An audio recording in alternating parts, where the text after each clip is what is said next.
Mic check, 1, 2, 3, 4.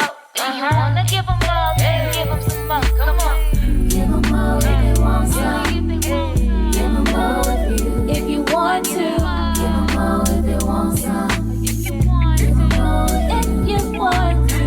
Give them more if they want some. Give them more if you want to. Come on. Give them more if they want some. Give them more if you Give them more. What's going on, my people? It's your favorite host doing the most, and you know all of the boast is more manifest tuning in, and I hope everyone's doing great. I hope your week's going well. I hope prayers are being answered, challenges are being conquered, and so much more is going well in your life, and for those who's going through storms, things don't seem ideal, just keep pushing forth, stick to your faith system, and just know that every storm ends, but the safest place sometimes is in the eye of the storm, right in the middle of it. I hope everyone's doing great again. Like I said, today's episode is rather simple. It's about access, and a thought came to me earlier. I was recording a few days ago, and I had this concept that, not really a concept. I had this thought that, when you really think about access, I'm not really a big movie person, and I don't want to go too much into like faith or stuff like that, but we kind of got to tread the lines of both. But I'm sure most of you growing up or have seen movies where there's a character that portrays either to be like the devil or represents evil or like a vampire, and the premise of that is 9 times out of 10, that character, even though they are powerful, has no powerful unless you do what? Let them in, right? So even a vampire cannot enter your house unless you let it in. When you watch movies where is religious stuff going on and someone get possessed or something like that, normally it's because what? They gave access or they lost faith and they let their greed of wanting to find knowledge and stuff take over. So we're using access in that way to really explain why a lot of us have in the past, maybe right now, and maybe even in the future, have given access to things to sometimes defeat us, right? Doesn't make sense right now, but if you've been through a lot, you understand that a lot of times when we look back on what actually caused us to go through some stuff, is normally something that we allowed in and let grow and did not take care of, or we allowed in and was misled. And it's not to let you say that letting things in is a bad thing, but it's also to say that if we're not accountable for what we do or what we bring upon ourselves, then we'll always blame someone else. We will always look to an outside source when everything you have is within. Nothing externally can add value to what you have internally. You can add value to external things because you are who you are, but there's nothing external that you wasn't given already that is really going to add value to you. And that's the materialistic thing. As far as gaining knowledge and stuff, all of that comes from outside, but a lot of times all our abilities and everything come from within, right? Most of the time, that's just how it works. So if we allow evil or if we allow something in us to take us out, then what are we doing? You know, if we went and someone said, "Hey, if you eat that, it's gonna make you sick." 9 times out of 10, you're not gonna do it. But that's the same thing when we lower ourselves to appease others and lower ourselves because we may feel lonely on this level that we achieve, and then we allow lesser. And it's not to say nobody is less. It's just sometimes you do level up in life, and what's behind you is behind you, and then you want to reach back because it's a comfortable feeling, but you got to keep pulling forward because uncomfortable is normally the way to go when you are goal chasing and out there trying to find purpose in life. And like I said, We all been through it where we have moments where we let things in and we look back and we say, dang, I really did that to myself. And it's okay. Nobody's perfect. And never even though we got this message going right now, that don't mean it won't ever happen again. We just want to make it more identifiable. Normally when something is too easy or seems too good to be true, it's because it probably is.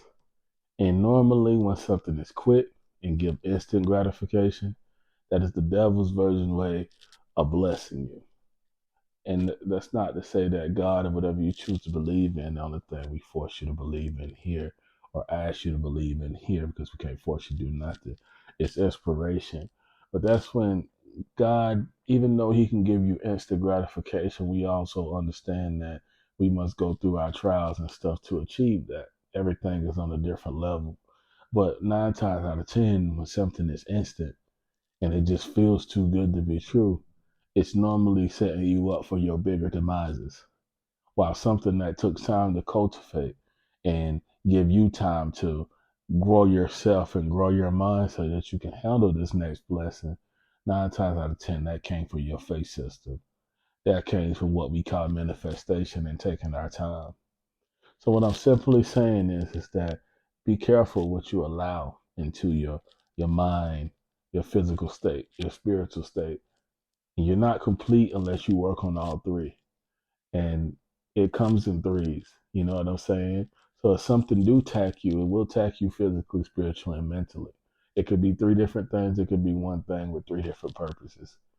And the reason why I'm saying that is because a lot of times we fall victim to things that feel good, because a lot of people don't associate comfort with a negative thing, but sometimes comfort is one of the worst things that you can get, because being comfortable for too long will have you feeling lost. And a lot of us can't get up out of those comfortable spots because it's too comfortable.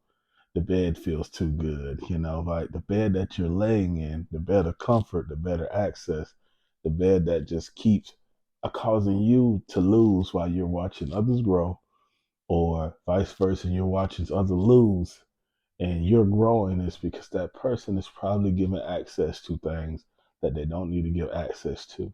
They've been comfortable for too long.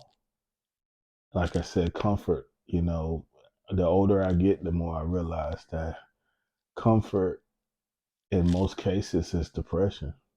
Now you may say what I mean. I don't mean laying in your bed or sitting in your car, you're comfortable. I don't mean, but what I mean is comfortable in life and you're just sitting there. And you just, they call it comfort food, because the older we get, the less comfort food we probably can eat. You go to the family get-togethers and stuff, and it's all the good stuff there, but you can't because you've been too comfortable with your choices, to the point where now comfort is depression, because you can't have that, because you're probably on a diet like myself, on a diet, trying to get yourself back together, and everything that is good is comfort you can't have, so everything comes in moderation. And once again, access is what leads to our demise, because if I just keep letting the floodgates open and I just keep letting the wrong things in, even though some good things I may be letting in, if my filtering system is not on point, which a lot of us, if a bunch of water came through, you got to have one of the most premium filters to block that. So if a bunch of great opportunity and great people and great deception came through, your senses and your filter will have to catch all of that. And the likelihood of you catching it all is slim to none, because all person needs is a little bit of access. All a negative thing needs is a little bit of access. And just like cancer, it will grow and it will expand. But just like cancer, if you catch it in time, you can cure it. And if you don't, it'll be your worst enemy. So today, that was a small but powerful word in access. And then we also touched on comfort. And like I said, don't get me wrong, you want to be comfortable in the bed. You want to be comfortable because sleep is the most important thing. So you want to make sure the bed feel good. I'm comfortable in this gaming chair. It fits really well. But where you don't want to be comfortable at, honestly, is in goal chasing. Is it okay to take breaks? Is it okay to have points of reflection? Yes. But if you're finding yourself too content, too comfortable, while you're telling others that you're out here goal chasing, it doesn't make sense. So how can you tell me that you're trying to progress while simultaneously not progressing? And then how can you expect me as a real friend to continuously watch you not progress and be there for you? That's why a lot of people, if they understand that they're wasting your time, they need space to grow. They don't want to keep bringing you in their mess. Those are good friends. And a lot of times we take it the wrong way because on the flip side, if I'm talking to you every day and I'm hindering your growth, if I need to take time away from you so we don't damage this friendship so we can grow, if I'm on a mission right now and you not and I got it, that doesn't mean we're not friends. We will eventually get back around to probably speaking, but sometimes it's better to break away and detach because there's nothing worse than you being on your grind and the person you talking to the most is comfortable. It does not go hand in hand because everything they're going to tell you is going to come out of a place of comfort or maybe depression. And then you're trying to reach these elevated levels and you vibrating high. And now you're confused because the messages don't make sense. So giving the wrong access and having the wrong type of comfort in your life can be your biggest demise. I thank anybody who made it this far in the message. Please like and subscribe if you haven't already. The Give 'em More Fastcast plans on growing and expanding and doing more and longer episodes and more clips and more content, but it's going to take us a little while. So I appreciate everybody who chimed in with me. I hope you have a blessed day and enjoy the outro. Peace. Give 'em all they want.